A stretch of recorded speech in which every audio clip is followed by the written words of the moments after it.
Villa. You do. Oh! Oh, let's try again. I'm rubbish at this. Just push it. Just put. Yo, go. Go. You go first. Yo, go. Yo, go. Yo, go. Yeah, he didn't pop when he put 3 in. Yo, go. Oh! That is rubbish. Okay, one of us to go this time. One of us to go. Yo, go.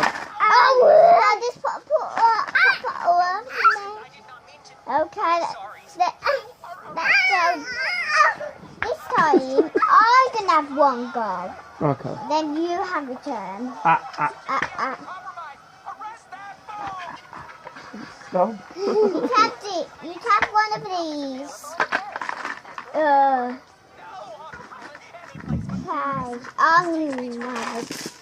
Oh, Liam.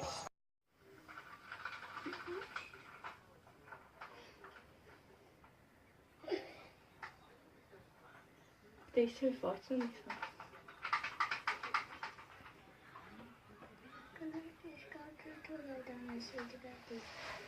How many's on that one over there? There's like 4, there's 3 on it, and then there's like... It's obviously like a crew, right?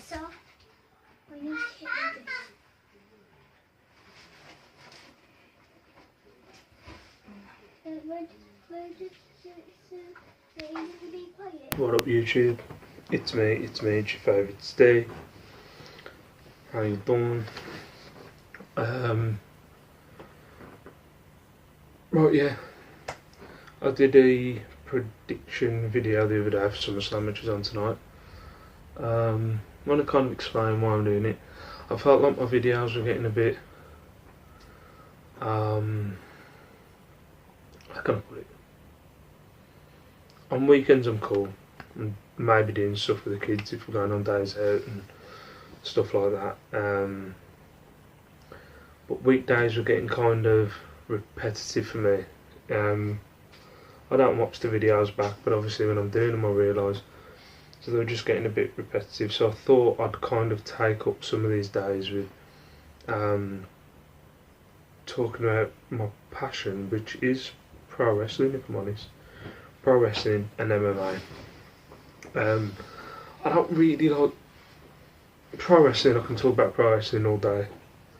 I've been following it since '92, and I've probably got the back history to about 1985. With MMA, there's so many different fighters with so many different skills. I feel I can't give, how can I put it, a real review. If you know what I mean, I can't give a real review, something that I feel is worth giving, because there's so many fighters and I don't know the background of every fighter, if you know what I mean. But I know some of the fighters, and obviously tonight I'll give you a review of the Conor McGregor and Diaz fight, because I know those two fighters. I know those two fighters, I've followed those two fighters. So I'll give you what I thought of the fight. Also going to give you a review of NXT Takeover Brooklyn 2. The Conor McGregor and Nate Diaz fight last night. That's why I'm so tired. I've had probably had 2 hours last night, probably an hour today. About 3 hours sleep since last night. So I'm not staying up for SummerSlam tonight, but I'm gonna try and watch bits over the next couple of days and then give a full review on my Twitter and on this channel. But for I'll go with the Nate Diaz Conor McGregor fight first. I thought it was a really good fight. I'm one of these people with Conor where I am a massive fan of Conor's. I just think it's this arrogance about him. the way he presents himself. I know a lot of people will take that as a arrogant prick, but for me, I kind of look at him as, now that's a man that's, I don't, I'm not saying he didn't come from the streets, you know what I mean. I think his mum and dad were pretty well off, but his story is someone I kind of relate to it. He was someone who didn't want to do a 9 to 5 job, but he had the opportunity. He was able to make that choice. So he went, no, I'm not doing a 9 to 5 job, and he carried on doing his passion, which was MMA. And they're looking selling out arenas, breaking records. So it's kind of a thing I respect him. So when I do watch a Conor McGregor fight, I do need to watch it again, because when I watch a Conor McGregor fight, I'm so like counting down the rounds or just trying to get him through. If you know what I mean, like going, come on, Conor, come on, knock him out or get through to the next round. But yeah, the first round, he I'd say he pretty much dominated it. He just took that front leg, just kept kicking that front leg, was connecting with his punches. Busted Nate up pretty bad from what I can remember in the first round. Second round he did the same, but then he started falling, which did make me think when it comes to the second round, I was like, he's not going to get this, he's going to get knocked out. But I think the differences from the first fight and the second fight is he's been training with a guy about Nate's size, so he could register those punches, he could gather where those punches were going to come from. Obviously they're not the same people, but if you don't know the history, his fight that he had with Nate the first time, I think he had, both of them had 11 days notice, there's no excuse, but he had 11 days notice, and he was training for someone who was about the size of him, who was a very full on running at you, punches,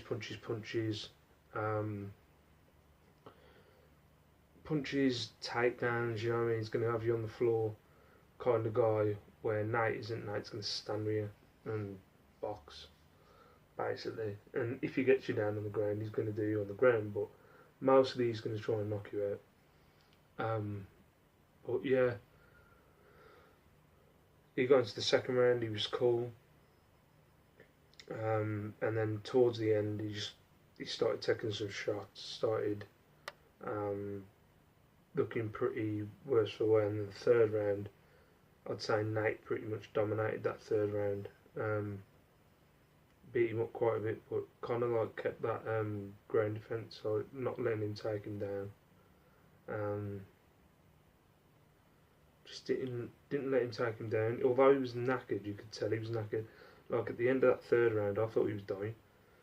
But yeah, he got to the end of the third round, got through it, and I thought he looked pretty good. I thought he looked pretty good at the end of the third. And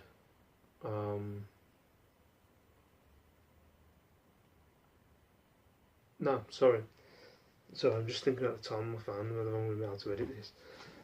Yeah, he got to the end of the third. He looked knackered. Come out for the fourth. He kind of had a bit of a second wind in the fourth. Started coming back, and then it was kind of the fourth and the fifth were kind of the same. I think Nate was suffering with eyesight. If you've never heard of the Diaz brothers, there's another Diaz brother called Nick. They both got really, because they've been in so many fights and so many wars, they've got bad scar tissue above their eyes and under their eyes, and as soon as someone starts punching them, they just start bleeding. But I think all around fight, yeah, Conor, he does need to work on his cardio, in my opinion. But I think Conor won it in the end. I think he probably had 3 rounds to 2. I wouldn't have said it was a draw in 1, and then I would have said it was pretty even. Like I think they had, with the judges, one judge had Conor, another judge had a draw, and then another judge had Conor. I would have said Conor, Nate, Conor for me. But yeah, it was a good fight. I think Conor deserved it. Don't know what's going to happen now, if he's going to end up defending. I think he's going to give up his featherweight title. I think he's going to concentrate on lightweight. I think he's going to go to the lightweight and try and get a title match in the lightweight. But yeah, so NXT sorry I'm rushing through this, but NXT Takeover booking. Been gradually watching it through today. I think the first match was Austin Aries and No Way Jose. I'm not a what's the word? I'm not a religious watcher of NXT, but I've heard of No Way Jose. He's alright. I think he's a character more than he's a wrestler. I love watching Austin Aries, but just one of those matches where it was kind of Austin Aries just carrying him around, if you know what I mean. Obviously, I'm not taking anything away from No Way Jose because he's in there, he's in front of 15,000 people. I won't be able to do it, but obviously he's young, he's new. I think he needs a little bit more time, but I think Austin Aries carried the match. Austin Aries ended up winning it, and then you had I can't pronounce his name. Hido, is it Hido or Tommy? Oh no, it's Kenta. I'm just going to say Kenta because that was his indie name. Kenta come out, they had a face to face, they botched a bit of it, and then he gave him the GTS, which was an old CM Punk move, but Kenta originated it. That was pretty cool. You had the second match, which was the debut of Ember Moon. I think it was, who I've never heard of. I think she's from a Booker T training school. Just an average match, like one of those matches that you have on NXT and Raw and stuff like that, where it's a new woman and you can tell, or new woman or new man, that they're trying to show off and trying to show their abilities of. And yeah, it was a competitive match, but you knew she was going to win in the end. It was the finish that was really good. She did this kind of top rope spinning stunner thing, which I've never seen before. So the ending was really good. I thought that was pretty sweet. It looked really good. The next match was Bobby Roode against I can't remember his name, Andre something. I can't pronounce his name anyway, even if I knew it. Yeah, it was a good. To be fair, I thought it was Bobby Roode's debut. I thought he was going to completely run through him, but I thought it was a really good competitive match. And I think I can't remember his name. It's really doing wedding. I know he had a mask in Mexico, but I can't remember his name. But I think it was a great match, great competitive match. I can imagine they could do more with more time. But yeah, I love the "This is glorious" chant. I thought that was brilliant. If that could be a unique chant for Bobby Roode. If you don't know Bobby Roode, he was in TNA. If you don't know TNA is like another wrestling organisation. That when it was WWE and WCW closed down, and then kind of 2002, 2003 time, TNA come up. They've never really competed. They're still around. They've got backers, but they're just never going to compete. But Bobby Roode was there for, I don't know how many years. Got to be about 10 years, probably more. And he was one of their guys, but now he's come to WWE. NXT's their training kind of facility, and he's now gone there. But he's got this brilliant theme tune, which is the only way I could do is sing it. It's like glorious, which I've been singing it to my daughter all day. She now loves it. But his entrance music, if you want to look it up, put Bobby Roode NXT theme tune in YouTube. Actually, I might put a link below. It is brilliant, but his entrance is brilliant, and I think it's the missing puzzle to him. When he's in TNA, he's a brilliant wrestler. He can talk, but there's always been like this thing where he's just like, I don't know, you've seen it before. Geezer in a suit, geezer who's kind of, he thinks he's better than everybody else. You've seen it before with Ric Flair and Triple H and other wrestlers, but now this glorious thing, this theme tune and his entrance and this whole thing where he's glorious, I just think suits him. But yeah, he ended up winning that, which was kind of predictable. Next match was my favourite tag team at the minute, the Revival, against Johnny Gargano and Tom. Oh, crap.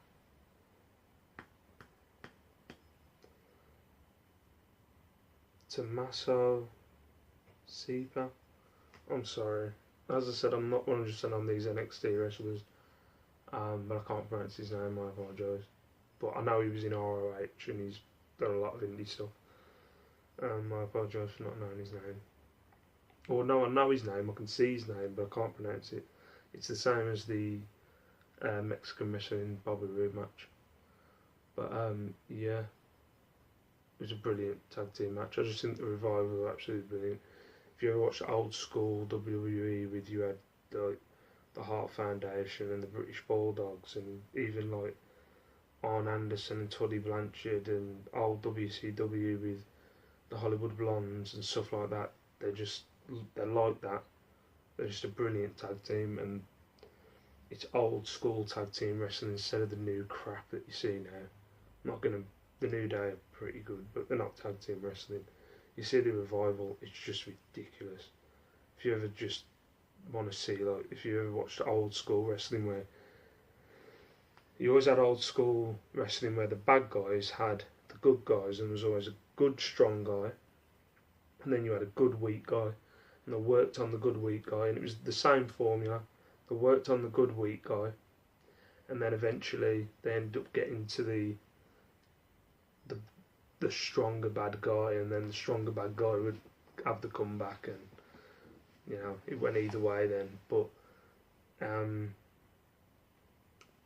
you haven't had that in WWE for years. With the Revival, it's like that. They work on the weak guy, then the bad guy comes in and gets his revenge. But it's brilliant. The Revival won it. Some really great spots. Obviously, you can catch it all on the WWE Network, but really good. Some really good wrestling in there. I'm looking forward to the Revival coming onto the main roster. They might be at SummerSlam, who knows.